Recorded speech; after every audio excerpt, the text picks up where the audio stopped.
Maka Allah Subhanahu wa taala menyingkap suatu perkara ilmu, maklumat yang tidak dicapai, yang tidak disingkap oleh orang biasa. Ini Allah Subhanahu wa taala karuniakan secara khusus kepada Al-Khadir.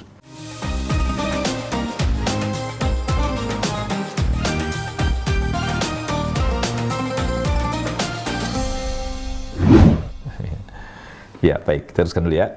Qala Syekh Ad-Doktor Muhammad Abu Zahrah, Syekh Muhammad Abu Zahrah rahimahullah ta'ala berkata, wal ilmu alladhi min ladunillah, wal ilmu alladhi min ladunillahi subhanahu wa ta'ala, al ilmu bi awaqibil umuri bil idrakil batini. Jadi ilmu yang berasal dari Allah Subhanahu wa taala yang dikaruniakan kepada Al-Khadir ini adalah al-ilmu bi awaqibil umur. Ilmu berkaitan dengan hal-hal yang terjadi efek dari suatu perkara atau akhir dari suatu perkara. Jadi awaqibil umur. Jadi akhir suatu perkara itu seperti apa? Bil idrakil batini, itu bisa diketahui dengan proses batin. Jadi bukan sesuatu yang tampak, tapi yang tidak tampak. Wa qad wazana ba'dul mufassirin baina ilmi Musa wa ilmi al-'abd as-salih al-Khadir. Sebagian ahli tafsir, sebagian mufassir komparasikan, membandingkan antara ilmunya Musa alaihissalam dengan ilmu Al-Khadir alaihissalam. Ya, faqala, membandingkan mereka di antara ahli tafsir mengatakan qala ilmu Al-Khadir ilmu ma'rifati bawatin qad uhiyat ilaihi la tu'ti dhawahirul ahkami af'alahu bihasbiha. Jadi ilmu yang diberikan kepada Al-Khadir itu adalah ilmu ma'rifati bawatin, ilmu yang digunakan untuk mengetahui hal-hal yang tersembunyi, bawatin, yang zahir suatu perkara itu tidak bisa menjadi dasar hukum secara zahir itu aja. Jadi nggak bisa menghukumi sesuatu dengan yang zahir saja. Gitu. Lalu lanjutkan lagi, wa kana ilmu Musa, adapun ilmu Musa alaihissalam, ilmal ahkami wal futya bi zahiri aqwalin nasi wa af'alihi. Adapun ilmunya Nabi Musa alaihissalam itu ilmu berkaitan dengan hukum-hukum suatu perkara gitu ya, atau wal futya dan fatwa-fatwa yang berdasarkan zahir aqwalin nasi wa af'alihim, yang berdasarkan pada suatu yang tampak dari apa yang dikatakan oleh orang dan apa yang dikerjakan. Jadi yang dikerjakan apa, hukumnya gini. Yang dikatakan apa, hukumnya gini. Zahirnya itu saja. Jadi nggak melihat ke bawatin al-umur, tidak melihat ke hal-hal yang tersembunyi dari perkara itu, juga tidak melihat akibat akhir setelah peristiwa itu. Adapun Al-Khadir kan dia tahu akibatnya akan gini nih, tapi secara zahir kita manusia nggak tahu. Jangankan kita manusia, Nabi saja ketika tidak Allah wahyukan kepadanya apa yang akan terjadi di baliknya, dia nggak akan tahu. Jadi Nabi kan nggak tahu yang ghaib kecuali yang Allah Subhanahu wa taala wahyukan kepada dia. Gitu. Jadi nggak tahu yang ghaib kecuali yang Allah Subhanahu wa taala sampaikan kepada makhluknya. Wal haq annahu yudhaf ila dzalika anna ilmal Khadir ilmul asbabi fi bawa'ithiha. Jadi sebagai tambahan, kata Syekh Salabi mengutip perkataan Syekh Abu Zahrah, mengatakan anna ilmal Khadir ilmul asbabi fi bawa'ithiha. Jadi yang ilmu yang dikaruniakan kepada Al-Khadir itu adalah ilmu tentang sebab-sebab atau faktor-faktor yang muncul dari akibat dari suatu perkara, satu pekerjaan. Adapun ilmu Musa wa ilmu Musa ilmul asbabi fi waqi'ha. Adapun ilmu yang dikaruniakan kepada Musa alaihissalam itu ilmu berkaitan dengan sebab-sebab berdasarkan aktualnya suatu perkara, waqi'nya, satu realita yang terjadi. Jadi nggak ngelihat ke akibat dari itu semuanya. Kama sanara fi dzalika biidznillah fi al-mujawabah bainahuma. Sebagaimana yang akan kita lihat nanti di dialog antara Nabi Musa alaihissalam sama Al-Khadir di kisah berikutnya insyaallah taala. Baik. Dari kesimpulannya tentang ilmu tadi tentang ilmu ini Syekh atau Dr. Nasir Al-Umar beliau mengatakan bahwa al-ilmu alladhi yu'allimuhu Allahu li'ibadihi naw'an, bahwa ilmu yang diajarkan oleh Allah Subhanahu wa taala kepada hamba-hambanya itu ada dua jenis. Yang pertama muktasabun yudrikuhul abdu bijtihadihi. Ilmu yang pertama itu adalah ilmu muktasab. Ilmu muktasab. Apa itu ilmu muktasab? Ilmu muktasab itu ilmu yang bisa diraih oleh seseorang dengan upaya kesungguhannya sehingga didapat. Misalkan kita belajar ngafal misalnya. Kita ngafal bisa hafal, atau kita belajar kita pahami kita bisa paham, bisa mengerti. Itu muktasab. Kita berusaha susah payah begadang juga keluar biaya, keluar tenaga, keluar energi semuanya itu muktasab.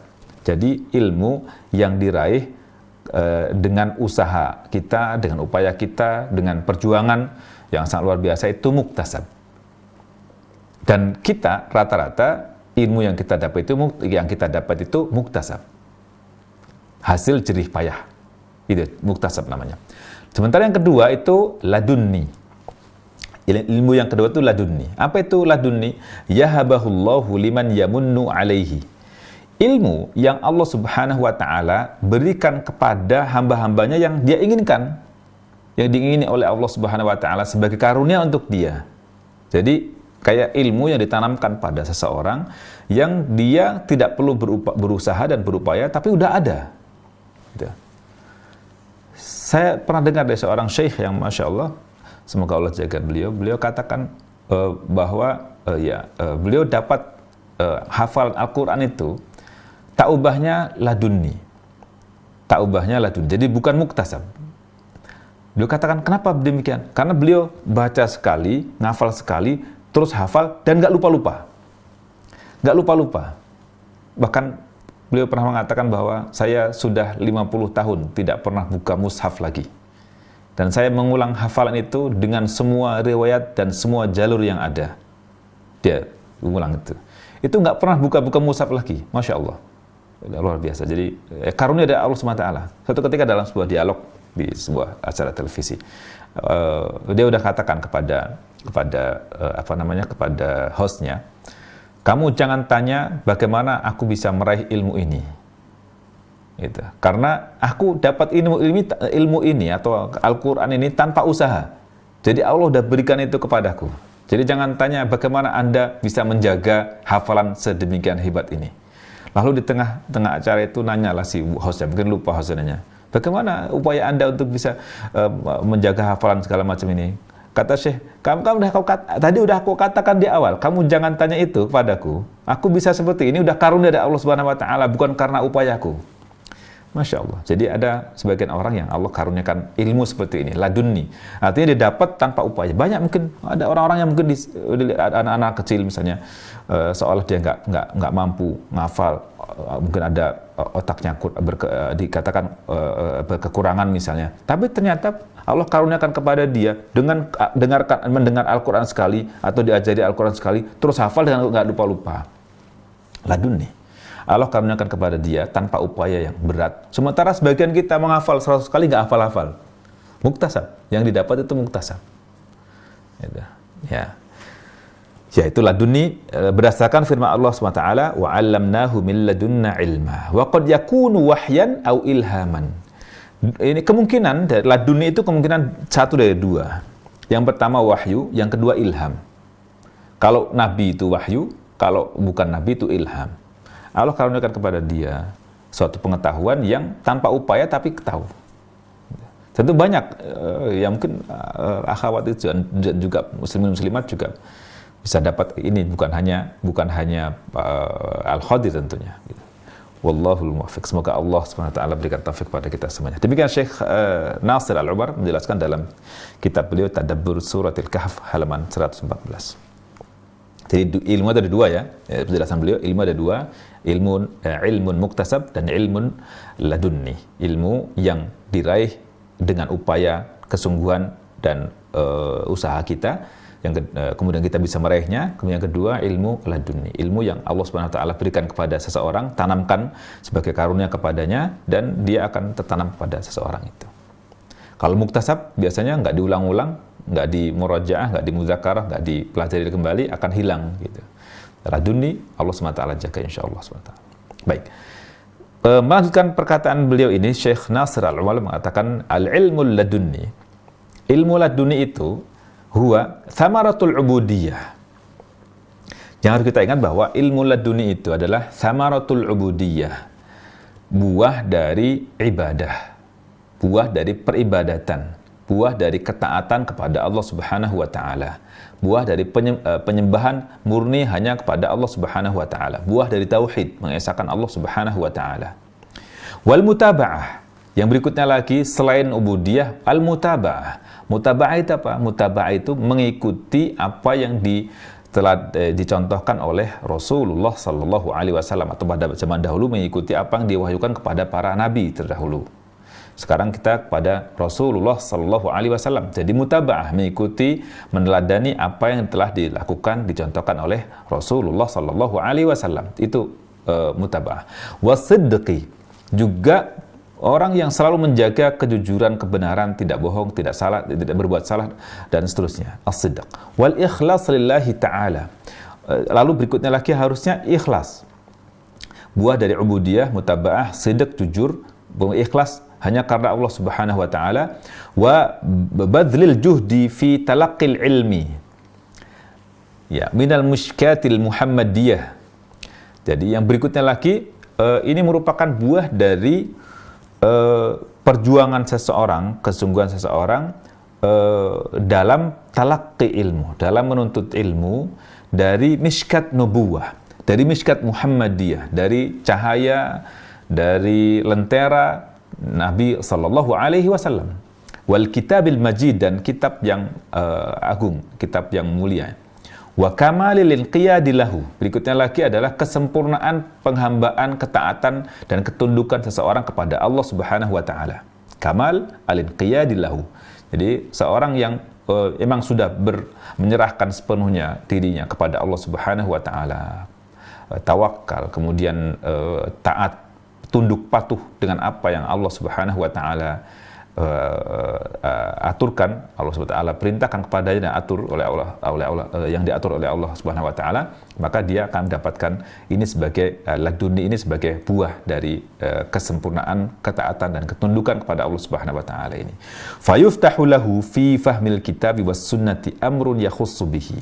Maka fayuftahu lahu, maka dibukakanlah kepada ini perbendaharaan ini pada orang tadi itu berupa pemahaman dia terhadap kitab Allah Subhanahu wa taala, Al-Qur'an dan sunnah Nabi sallallahu alaihi wasallam, dan yang ini merupakan perkara yang khusus yang diberikan kepadanya. Demikian Syekh Nasir Al-Umar menjelaskan di kitab beliau Tadabbur Suratul Kahf halaman ke-107. Semoga Allah Subhanahu wa taala karuniakan ilmu yang bermanfaat kepada kita, apakah laduni atau muktasab. Semoga dua-duanya Allah berikan kepada kita. Amin ya rabbal alamin. Baik, kemudian apa syarat untuk dapat disebut sebagai ilmu laduni tadi? Syaratnya apa? Wa yushtaratul amal lid-dinir rabbani. Disyaratkan agar dia mengamalkan agama ini, menerapkan syariat hukum-hukum agama ini sesuai dengan yang dituntut oleh Allah Subhanahu wa taala. Al-dinir rabbani maksudnya Islam yang hanya menisbatkan perkara-perkara ini kepada Allah Subhanahu wa taala. Apa? Alla yukhalifal kitab was sunnah. Tidak boleh menyelisihi Al-Qur'an dan hadis Nabi sallallahu alaihi wasallam. Yang pertama. Jadi enggak boleh misalkan orang katanya dapat ilmu laduni tapi ternyata dia melanggar hukum-hukum Al-Qur'an dan hadis misalnya. Dia enggak taat pada Allah Subhanahu wa taala misalnya, berarti itu enggak laduni. Wa ayyu'rafa sahibuhu bis-salahi. Harus orang yang dapat karunia ilmu laduni itu dikenal sebagai orang yang saleh. soleh amalnya. Wa husnis sirah, dan memiliki track record perjalanan kehidupan yang baik. Jadi kalau dia pernah berbuat dosa, diketahui oleh publik segala macamnya, ya berarti menafikan akan kemungkinan dapat ilmu laduni ini. Jadi dari sejak dulu sampai masa sekarang dan seterusnya, dia dikenal sebagai orang yang baik. Perjalanan sejarahnya tercatat sebagai orang yang selalu berbuat baik. La kama, bukan seperti la kama yadda'id dajjalun al-musya'widhun. Tidak seperti yang diklaim oleh mereka yang disebut di sini sebagai para dajjal yang yang recok lah, orang yang nggak taat punya dajjal. Mereka fayatunal munkarat wal awabid, dan dia melakukan perbuatan-perbuatan yang mungkar atau perbuatan-perbuatan yang dianggap sebagai suatu yang ajaib, suatu khawariq, suatu yang keluar dari kebiasaan, aneh, unik, disebut sebagai wah ini keajaiban dan seterusnya. Tapi dia orang-orang yang melakukan perbuatan-perbuatan dosa, tapi dianggap sebagai sesuatu yang ya ajaib lah. Kadang orang hanya megang gini terus bikin orang sembuh, tapi dia nggak sholat, tapi dia nggak taat pada Allah Subhanahu Wa Taala.